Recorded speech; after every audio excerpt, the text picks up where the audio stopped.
मैं जब छोटा था तो मुझे पैरों में बार बार मोच आती थी। मेरी मम्मी कई बार मुझे हार्डवेयर के पास लेके जाती थी और एक पट्टा बांध दिया जाता था जिससे मोच ठीक हो जाती थी। लेकिन कुछ समय बाद जब मैं वापस खेलने लगता था तो वो मोच मुझे वापस आती थी और बहुत दर्द होता था। तब मैं ये सोचता था कि ये मोच बार बार क्यों आती है। और जब मैं मेरी क्लिनिकल प्रैक्टिस में जब मैं क्लिनिक में आज पिछले 12-13 सालों से प्रैक्टिस कर रहा हूँ, मैंने ये सेम पैटर्न कई पेशेंट में ऑब्जर्व किया है कि एक सिंपल मोच की वजह से उन्हें दर्द होता है और वो मोच बार बार आते रहती है। दर्द ठीक होता है, मोच वापस हो जाती है। तो अगर आपको भी ऐसी कोई समस्या है तो ये वीडियो आपके लिए है। चैनल पे अगर नए हो तो मेरा नाम है डॉक्टर जयेश। मैं एक फिजियोथेरेपिस्ट हूँ और पिछले 12 सालों से फिजियोथेरेपी एक्सरसाइज से लोगों को दर्द मुक्त जीवन जीने में मदद कर रहा हूँ। रिसेंटली मेरे पास मेरा एक दोस्त आया तो राहुल ने मुझे बताया कि मैंने रनिंग शुरू किया है, लेकिन कुछ दिनों के बाद मुझे पैर में मोच आ गई और उस मोच की वजह से मैंने घर पे जाके आइसिंग किया, उसमें पट्टा बांधा, पैरों को एलिवेटेड रखा और दर्द भी चला गया, थोड़ी बहुत दवाई ले ली और सूजन भी चली गई। लेकिन कुछ समय बाद जब मैंने वापस रनिंग चालू किया तो मुझे वापस से मोच आई। इस बार मुझे दवाई से राहत नहीं मिली तो मैं हार्डवेयर के पास गया। हार्डवेयर ने मुझे बोला कि आप कोई हड्डी के डॉक्टर को बताइए।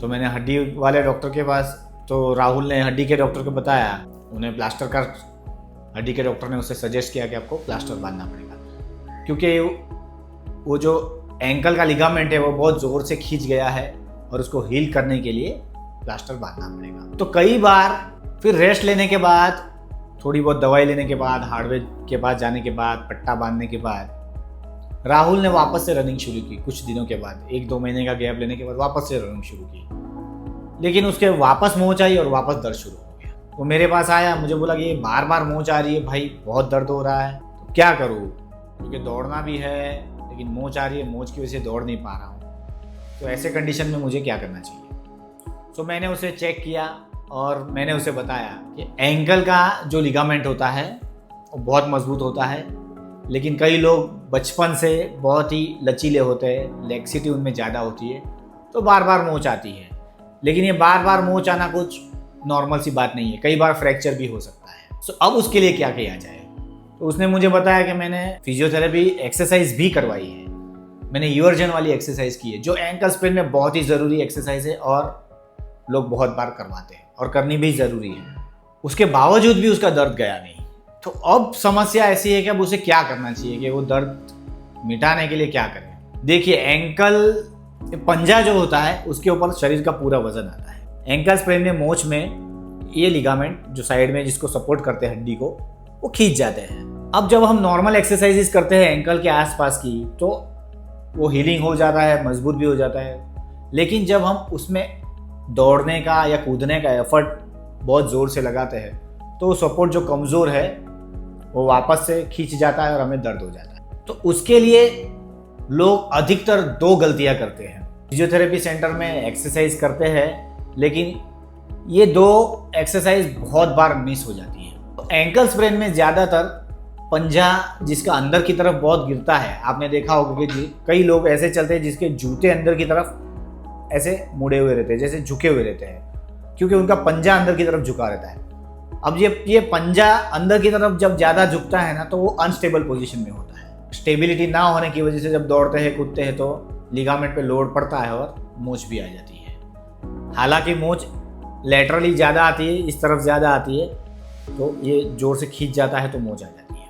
अब इवर्जन एक्सरसाइज जो बाहर पंजा निकाल गए थे उससे मजबूती करना ज़रूरी है, लेकिन उससे और ज़रूरी चीज़ है ये स्टेबिलिटी लाना, मतलब प्रोप्रियोसेप्शन बोलते हैं। प्रोप्रियोसेप्शन का मतलब है कि हम कहीं पे खड़े हो और वो फील कर पाना, मतलब जहाँ जहाँ जा रहे हो हमारा बॉडी में वो सेंसेशन आने चाहिए कि कहाँ पैर रख रहे हैं, कहाँ नहीं रख रहे, किस प्रकार से पैर रख रहे हैं। इन शॉर्ट एक जीपीएस के टाइप हम उससे बोल सकते हैं कि जब उबड़ खाबड़ ज़मीन पे चलना है तो बॉडी बैलेंस बनाती है, प्लेन सरफेस पे चलना है तो प्रोप्रियोसेप्शन की वजह से हमें वो एडेप्टेशंस फील होते हैं ताकि हम स्टेबिलिटी से चल पाए। अब जब प्रोप्रियोसेप्शन कॉम्प्रोमाइज्ड है तो एंकल स्प्रेन यानी मोच बार बार होने ही वाली है। तो ये प्रोप्रियोसेप्टिव ट्रेनिंग करना बहुत ज़रूरी है।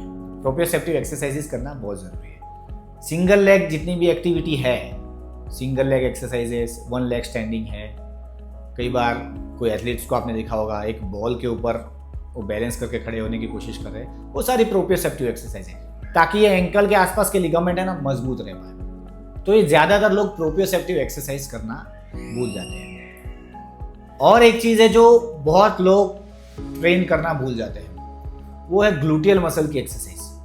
ग्लूटियल मसल क्या करता है, ये हमारे पेल्विस को कंट्रोल करता है। अगर पेल्विस कंट्रोल में है तो पंजा अच्छे से गिरने वाला है, लेकिन अगर ग्लूटियल मसल में स्टेबिलिटी नहीं है, ग्लूटियल मसल मजबूत नहीं है, तो पंजा डेफिनेटली अच्छे से प्लेस नहीं हो पाएगा। तो पंजे को कंट्रोल करना ग्लूटियल मसल के हाथ में है। ये ग्लूटियल मसल की साइड अबडक्शन हो गया, क्लैमशेल हो गया, या close chain activity, side step ups है, ये सारी ग्लूटियल की जो एक्टिविटी है वो करना बहुत ज़रूरी है। अगर आप इस तरह से रिहैब करोगे, इस तरह से एक्सरसाइज करोगे अपने रूटीन में, तो आपको ये मोच कभी नहीं आने वाली, आपकी ये मोच वापस आने ही नहीं वाली।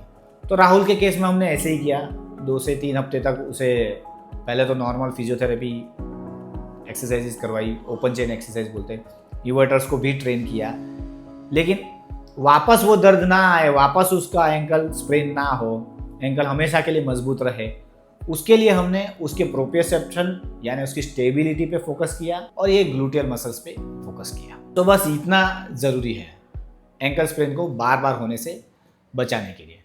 अगर आपको सुबह उठने के बाद एड़ी में दर्द हो रहा है और आप ज़मीन पे पैर नहीं रख पा रहे हो, तो मेरा ये हील पेन का वीडियो जाके ज़रूर देखें, जिससे आपको बहुत फ़ायदा होगा।